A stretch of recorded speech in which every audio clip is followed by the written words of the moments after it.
Morning. Good morning. Thank you so much for having me. Thank you, Glenn, for such a generous introduction. Thank you to my former colleagues in the House. Glad it's not me. I am honored to be here today. Some of you may have heard the story. My family moved to Georgia from Mississippi in 1989. My parents are originally from Mississippi. I was technically born in Wisconsin. I just remember being cold and cheese curds. One was bad, one was really good. But we moved back to Mississippi, which is where they were from, and that's where I grew up from the age of 3 until I was in high school. And my parents, my mom was a librarian, my dad was a shipyard worker, but they had always been committed to social justice, and they were called into the ministry. So at the age of 40, my parents both applied to and were admitted to Emory University to the Candler School of Theology. They came to me and they said, "Stacey, you're heading into your junior year of high school. We don't want to pull you out of high school before we go, but we don't want to wait because you're the second of six children, and if we keep waiting, we'll be dead by the time we can move. So do you mind moving in your 11th grade year?" I'm like, do I mind leaving Gulfport with one mall to move to Atlanta with at least 3 malls? I'm like, I'm good, let's go. So we moved to Georgia, and my parents, who had raised us first in the Baptist tradition and then in the United Methodist tradition, looked around for churches. And my parents managed to find the whitest church in Georgia. We attended St. Mark United Methodist Church on North Avenue and 5th. When we got there, on Peachtree, so we got to St. Mark and we're looking around, we're like, Martin Luther King is from here. How is it this is the church we're attending? And my parents pointed out that this was a church that believed in justice, that it was a church that had a homeless shelter and a soup kitchen, and it had an annex above the church that was home to El Salvadoran refugees, many of whom were undocumented. It was a church that believed that the faith that we practiced had to actually be practiced. And so I was a proud member of St. Mark. But I grew up in Mississippi. I grew up in the Deep South, in the traditions that often told me that there were divisions among us that were never to be mended. And so it was with great surprise that when, after our first year there, we learned about the hate parade that would come down Peachtree Street and pass right in front of our church. It was such a hateful thing. They would carry signs and they would scream out on Saturday that God hates gays.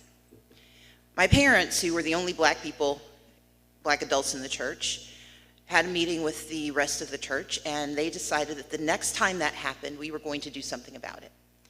So St. Mark, the following year, when the denizens of a church across the street decided to do their hate parade, my parents had us, their 6 little black kids, the older white people who attended the church, the El Salvadoran refugees, all standing out front with poster boards saying, "God loves gays, welcome to St. Mark."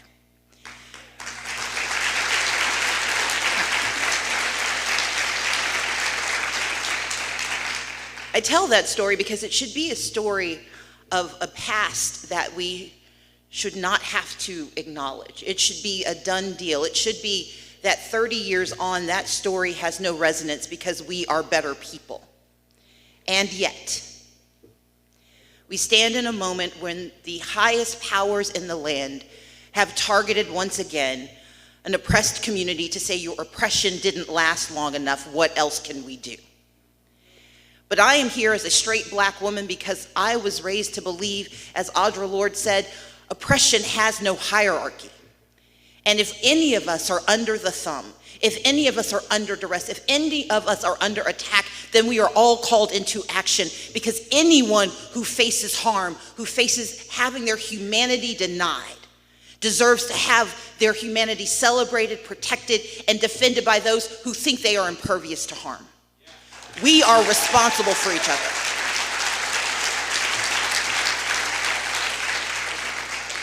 I moved on to Spelman College when I became the student body vice president.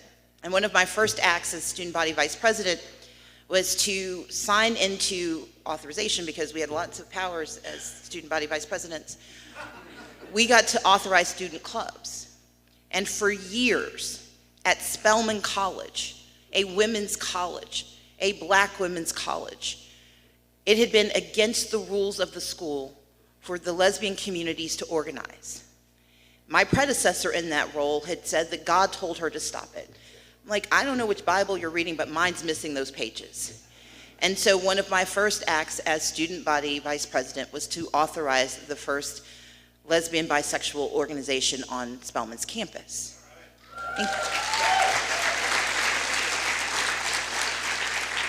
And yet, with the attack on DEI, those organizations, if you are in certain states in this country and if you are in any places in the next few years, those organizations will be outlawed because they are considered DEI. And so we have to remember that no matter what initials we assign, the values are what are under attack. They despise the value of diversity, which means all people. They revile the notion of equity, which means fair access to opportunity. They are offended by inclusion, which means a pathway to the American dream. And so whether we use LGBTQIA+ or we use DEI, they are after US. They're after us. They're after our nation. And we must say no. We must say stop. We must push back.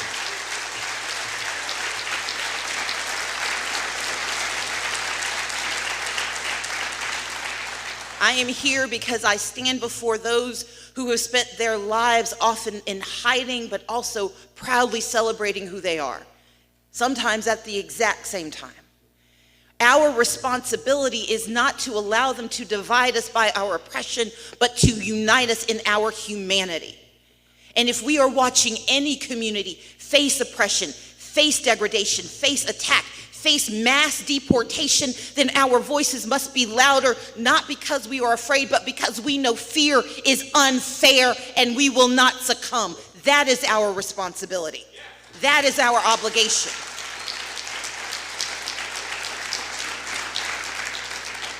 I have spent the last 2 years standing up an organization, or a series of organizations, called American Pride Rises, APR. I did it for two reasons. One, because there is nothing more American than the notion of diversity, equity, and inclusion. We wrote it down, we just forgot what we meant. But if you look at our founding documents, we were supposed to be a nation that welcomed all, that believed in the value and the humanity of all. And starting with the Revolutionary War, we were supposed to do better. And we have for 248 years, and I can prove it.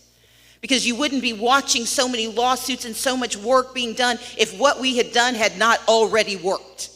They are upset with the LGBTQ+ community because you are showing up and you are proud to be there and you know that it is your right to be visible. And they are angry about it. They are angry at black people who know how to speak out loud. They are upset with Latinos and with the Native American community. They are upset with anything that is different. They are coming after the disabled, thinking they have too much access. This is vile. This is wrong, and we can win because we've won before. That is our responsibility. We know we can win because we have the Civil Rights Act of 1868. We have the 13th, 14th, and 15th Amendments. We have the Respect for Marriage Act and the Americans with Disabilities Act and the Moral Land Acts. We have the right for women to own property. We have an integrated military. We have the Fair Labor Standards Act, and I want to shout out my friends from Unite Here and the labor community who are fighting hard right now to make sure we keep our rights. We have family medical leave because women deserve the right to work if we want to and raise our families if we want to, without having to risk our futures if we don't want to. We have Title IX and Title I, and I will point out that if you are a graduate of a public school that received Title I funds because you were an underfunded school, maybe you grew up in, I don't know, the Appalachian Mountains, of Kentucky and you became the Vice President of the United States, you are a DEI baby.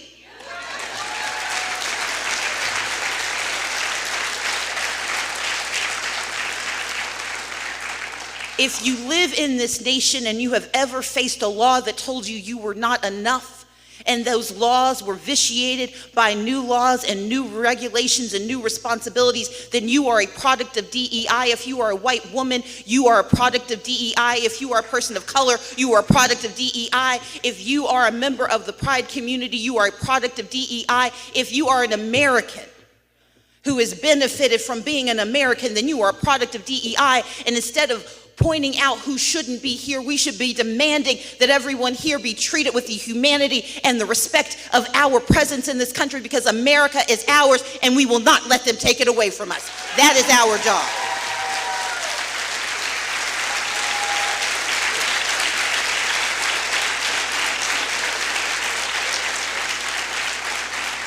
We are in a moment that feels hopeless, and that's the point.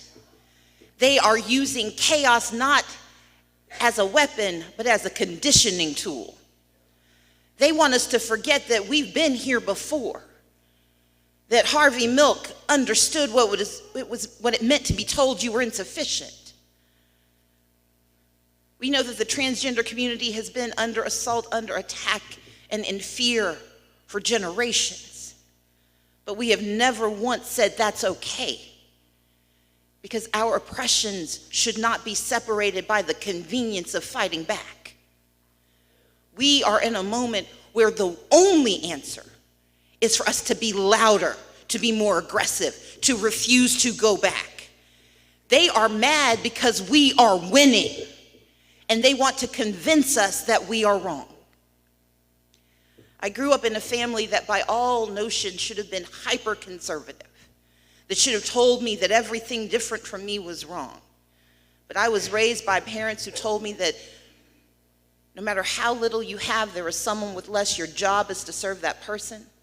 And my father, that was my mother's way of saying it. My dad would say, having nothing is not an excuse for doing nothing. We sit here thinking we barely have our rights, so we need to be quiet, hoping they don't take what we've got away. Well, the point is, they're just waiting. They're going after others, but they're coming back for what you've got. So if you let them take from others, hoping that if you sit still, they will forget you, you do not remember your history. They are coming after all of us, but there are more of us than there are of them.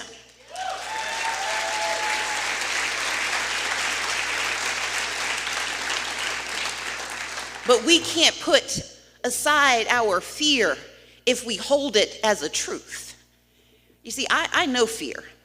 I've gotten to know my fear. I take it out to lunch on Thursdays. And I ask myself, what exactly am I afraid of? Am I afraid of losing? Well, I've had not before.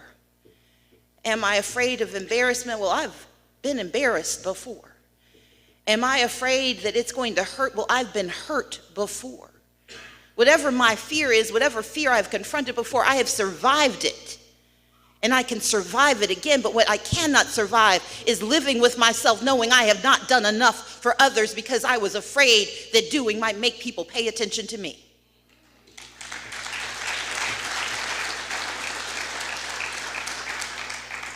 These parades are simply demonstrations outwardly of what we know inwardly. And that is, our moment is now. That our oppressions not only bind us, they lift us up. That as a Black woman who lives in the South, I spend day after day fighting for those who don't know they're entitled to more. And for you who has faced laws arrayed against you, we have to remember that those laws didn't disappear by accident. They disappeared by action. That we have 3 branches of government, no matter how loud and how perverted and how vile one of those branches is behaving right now, and how silent and how ineffectual one branch is behaving. And we're going to see what our judicial branch decides to do.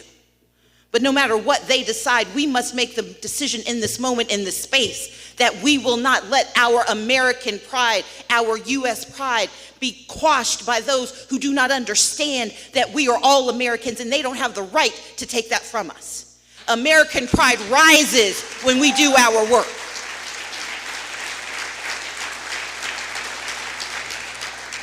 And so I want to leave you with 3 responsibilities in this moment. The first one is to do what you have done so eloquently, so effectively, so consistently, and that is speak up. Say, speak up. Speak up. They want us to be silent. Regardless of who we are, they think that if they are loud enough and mean enough, we will go silent, and for a while they have been right. They expect me to say nothing because, well, it's not my problem. They expect you to say nothing about mass deportations because it's not your problem.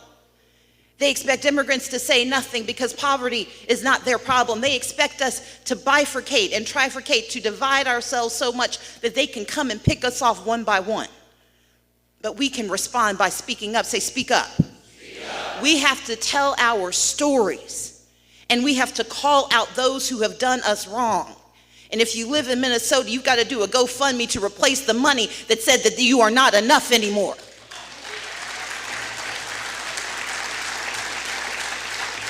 Because we can speak up not only with our words, but our wallets. We can speak up with how we carry ourselves and who we align ourselves with and what we tolerate. We can speak up by knowing that our oppressions are united, and while pride may be the central focus, that pride has to include everyone if it is to include anyone. We have to do what? Speak up. Our second job then is to stand firm. Say, stand firm. Stand firm. We have a president of the United States who believes that national security is enhanced by eliminating those who would sacrifice their lives for this country. And I don't care. I do not care if it offends his sensibilities. If you are a member of our military, transgender or not, if you are willing to fight for me, I must fight for you. We must stand firm together today.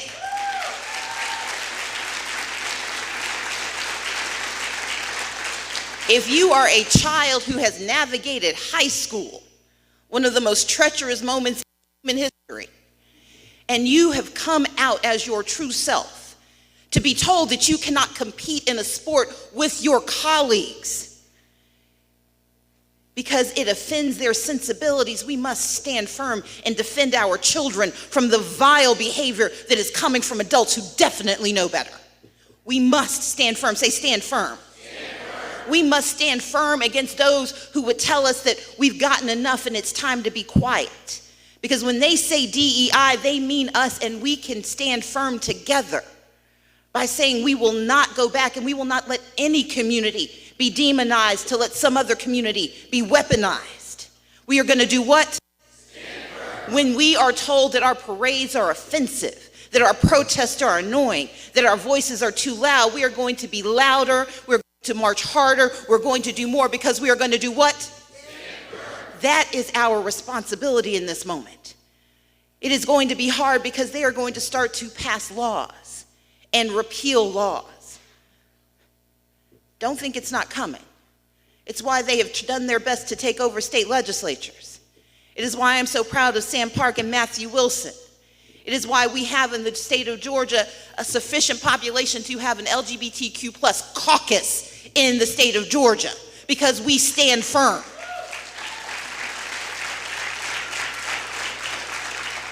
But they can't do it alone. So when the state of Georgia starts to pass legislation, when the state of Georgia starts to tell our children that they are not enough, when the state of Georgia, which has almost more military bases than almost any other state in the South, when they tell us that those who serve our nation aren't sufficient, then we must do what? So first we're going to do what? Let's do that again. First, we're going to do what? Then we're going to stand firm. Thank you. We're going to do that one more time because it sounds really good. We're going to first do what? Speak up. And then we're going to stand firm. And third, we are going to stay strong. Say, stay strong. Stay strong. In this moment, we are being told that we've already lost. As a South African apartheid baby swarms through our government, stealing our privacy, wrecking our narrative, and pretending that a salute that honors those who are filled with hate was simply an accident of Roman times. We are going to stay strong. Say, stay strong. Stay strong. When those we have elected turn their backs on us and say they won't do their job because they're afraid of losing their jobs, we are going to stay strong. Stay strong. When we hear ourselves called everything in my faith tradition but a child of God, when we are looked at sideways and told that our dead names are the only names that can be used, when someone can tell us who we are and whose we are, we will not capitulate. We will not give in. We are going to do what? When they march down our streets and they say that we cannot be friends with one another, when they tell us that we must be separated by our oppressions and distinguished by our harms, we are going to come together and bind together because we are going to do what? Stay strong. When this world looks darker than we could imagine because USAID, which provides 48% of the world's humanitarian aid, is told that they have to come home and abandon their responsibilities, and they say we will not move. We are going to speak up. We are going to stand firm, and we are going to do what? Stay strong. We are going to tell them that we are there with them, and we are going to demand from our congressional members that they do something about it. We are going to call them up every single day when we wake up, before we go to bed. We are going to flood their zones and flood their narratives and flood their offices with our voices, because we are going to do what? We are going to do what we must, because America needs us. I am here today not because I am a member of this community, but because this community makes me a member of the human community. I am going to stay strong. I am here because I believe that it is my responsibility, when asked by Glenn Paul to do anything. It is my responsibility to speak up. It is my responsibility when they tell me that I should not align myself because people might misunderstand who I am, that I stand firm. And it is my obligation in a moment like this, when they will use crisis to divide us, to stay strong. And so USA Pride, I'm here to tell you, they are hoping that this cloistered room goes home, and that you keep your silence, that you weaken your resolve, and that you sit down and shut up. But we're going to show them different, aren't we? Yes. We're going to show them different, aren't we? Yes. Because we're going to do what? We're going to speak up, say speak up. Speak up. And then we're going to stand firm, say stand firm. And then we're going to stay strong, say stay strong. We're going to do what? We're going to what? And then we're going to, and then we're going to do it again, because you didn't all get it right the first time. We're going to do what? And then we're going to, and then we're going to do what? We're going to do what? We're going to what? Then we're going to, and then we're going to, because they can't beat all of us, but if we stand together, we will win. Thank you so much.